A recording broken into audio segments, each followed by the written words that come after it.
Hi and welcome back to Cheeky Crypto. My name is Nick and today guys we're going to be jumping down into the world of Cardano, taking a look at the price action, what's been going on and what we would expect to happen next.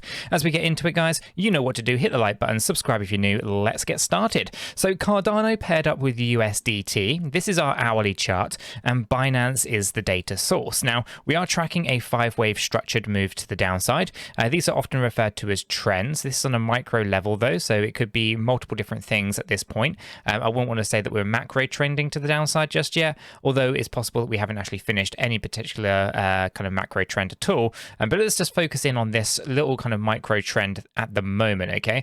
So basically here we have 5 waves down, and inside our wave 3 we can see definitively a 5-wave drop as well. What we're actually looking for is this wave 4 right now in this little area just down here. So what we want to do is we want to just check this, right? Because essentially this is going to give us an idea as to where we're likely to, how high we can push up and how likely it is that we're going to pull back down, okay? So the first thing we need to do is actually measure our wave 3. Now our wave 3 starts all the way up here at 58.34 and ends at 43.47. Now the importance of this is a wave 4 typically moves to the 38.2% retracement, okay? So by measuring this entire wave 3 distance, the 38.2% level is usually where we retrace to. In this example, that's 48.64 cent, okay? So we can now go ahead and just remove the fibs because we don't need to actually have them on here. Now we've marked up our area. This basically tells us that this area is the most common area for a wave 4 to retrace to and should be in our kind of, our eyesight and our expectations. However, with Cardano, we need to also acknowledge that we're up against a bit of a resistance block, and this actually comes in pretty much from over here, and you can see this quite consistently.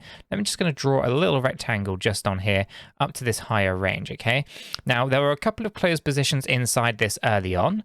We pulled back down, but we're really fighting to stay inside this yellow box area. Now this yellow box is between 46.83 and 47.46, so 46 to 47 cent. Now the importance of this area is basically this is where the sellers have control. So if the bulls are able to push past this and turn this into a support level, that gives us a lot of chance to go after that typical 38.2% at 48.64 cents, okay?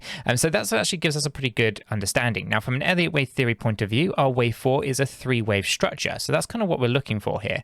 Okay, so if we were to map this across, we could see that actually we're just above this yellow box area would be our expectations, but it would not be unusual for us to move this to the 1.236 area, which again is just short of that 38.2%. So again, something to kind of keep in the back of our heads here. If we take a look at the momentum, we actually have some pretty good momentum on the hourly chart, which means that we might have a good stab at pushing past this area of resistance.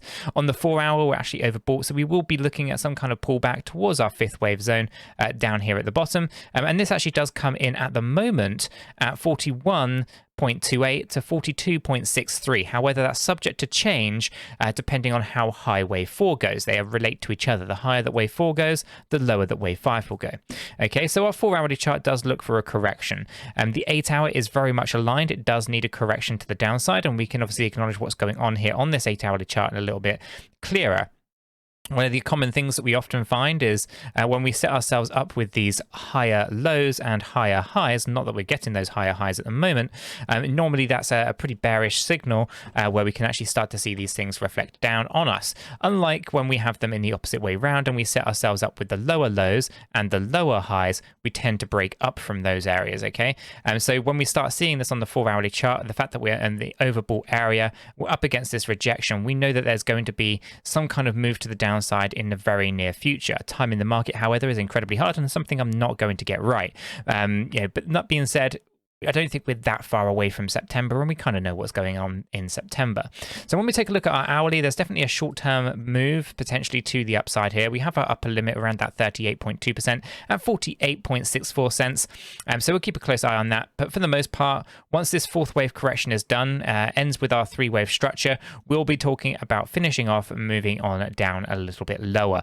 That will then actually mark us with a good, healthy 5-wave corrective structure for Cardano, and of which I would then expect a 3-wave bounce upwards. Again, timing this is going to be incredibly hard. Is this after September? Is this just before September with a flash pump and then a crash?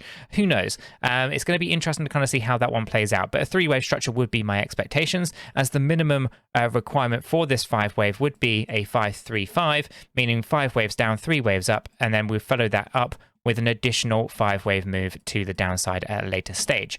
Okay, worst case, it goes impulsive and we start trending to the downside on a much larger scale than just this micro movement here. Okay, but that's kind of a brief update as to what is going on with Cardano, what my expectations are, small push up, and then a bit of a pull to the downside. Okay, guys, if you found it useful and informative, you know what to do. And until the next one, have a fantastic day.